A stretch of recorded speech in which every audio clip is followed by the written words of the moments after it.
You've probably seen My Octopus Teacher. It's this beautiful, captivating documentary that, millions of us watched. But what if I told you it's not just a touching nature story? We're going to go way deeper today. We're going to look at it through a psychological and ecological lens, almost like it's a case study, one that says a lot more about us and our modern world than you might think. And this right here, this single idea is the key that unlocks the whole thing.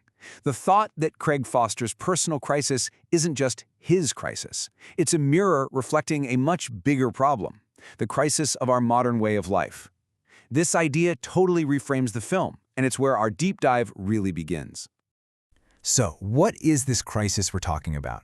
Well, the film kicks off with Craig Foster completely burned out, depressed, just adrift. But what we're suggesting here is that this isn't just a personal problem. It's actually a symptom of something much, much bigger, a collective feeling of being lost that so many of us feel today. And this comparison really gets to the heart of it. See, Foster had spent time with the Kalahari-san, people who are completely embedded in nature. For them, knowing something isn't about facts in your head, it's part of your very being. And then there's us, modern people. We often feel like outsiders just looking in. We're a culture of know-alls, but we've kind of forgotten how to just be. As one writer put it, it's like we've become exiled from the earth. The famous psychologist Carl Jung actually had a name for this exact feeling, the search for the lost soul. And it's not as spooky as it sounds. It's really about this profound disconnection, this deep collective amnesia where we've forgotten that we are nature. So from this point of view, Foster's burnout isn't just stress. Oh no, it's a textbook case of this modern spiritual crisis. Okay, so if that's the diagnosis, what's the cure? Well, Foster didn't just go to a therapist's office. His solution was way more radical. He prescribed himself a complete and total immersion in the wild kelp forests he knew as a kid. And let's be clear, this was not a casual hobby. This was a serious, disciplined practice. He went back to a place he loved, sure, but the key was he had no agenda. He wasn't there to get anything. He made himself totally vulnerable. No wetsuit in that freezing water. And maybe most important of all, he just kept showing up every single day. And it was that patience, that commitment, that finally opened the door to a real connection.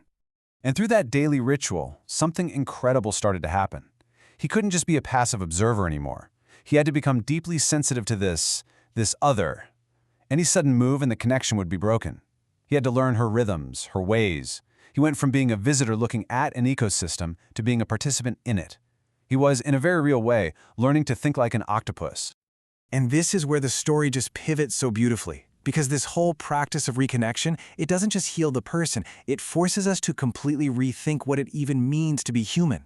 Suddenly, the film isn't just about the man anymore. It's about challenging our deepest assumptions about things like intelligence, consciousness, and what a relationship can even be. So Foster asks this question himself. And honestly, it might be the most important question in the entire film. What was in it for her? By asking that, he takes himself out of the center of the story. He forces all of us to see her, the octopus, as an active participant with her own reality, not just an object in his story. Now look, we can never know for sure, right? But the possibilities here are just staggering. What if it wasn't just about survival or instinct? What if she was just curious? What if this strange, two-legged creature visiting her every day was intellectually stimulating? Her actions, the way she reaches out, they suggest an incredible capacity for trust and a real desire to form a bond that goes way beyond species lines. And then there's this moment, this absolutely fascinating question he asks while watching her sleep. Does she dream? And you might think, oh, that's just a poetic thought. But get this. Recent science is showing that octopuses have sleep cycles that look a lot like our REM sleep. They twitch, their skin flashes different colors. The science is really starting to point to, yes, they probably do dream. How amazing is that? And this is the part that is so important to get. Scientific discoveries like this are actively tearing down that artificial wall that our modern world built between us and them. This film isn't just a sentimental story, it's a powerful preview of a massive shift that's happening right now in science and philosophy. So, if the science is pointing one way, why is the idea of a man having a relationship with an octopus so hard for some people to swallow? Well, there's a psychological concept for that, and it's called species narcissism. It's basically our collective ego. It's that deep-seated belief that we humans are special, separate, and, better than every other living thing. And you can see this narcissism on full display in the backlash to the film. Some critics were just vicious. They said the whole thing was pure projection, that it was manipulative and sentimental nonsense. But that really defensive reaction is actually perfect evidence of the point. It shows just how threatening it feels to our ego to have our specialness challenged. But okay, for those of us who get the message, the journey doesn't just stop with a cool personal insight. Foster's story is the perfect example of how healing that disconnection inside yourself almost automatically leads you to want to heal your relationship with the world around you. And you can literally trace the ripple effect. It starts in 2010 with a personal practice for his own healing. That leads directly, in 2012, to him co-founding the Sea Change Project to protect the very ecosystem that healed him.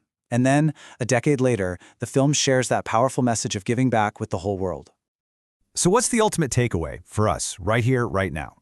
Well, in an age where eco-anxiety is a very real thing for a lot of us, this film offers a powerful antidote. It suggests that by reconnecting with our biophilia, which is just a scientific term for our innate love for the earth, we find the strength, we find the motivation to actually stand up and protect what we love. So in the end, yeah, the story starts with one man and one octopus, but it leaves us with a much bigger, much more urgent question. What can this incredible story of connection teach all of humanity about our real place on this planet? And maybe, just maybe, how we can find our way back to belonging?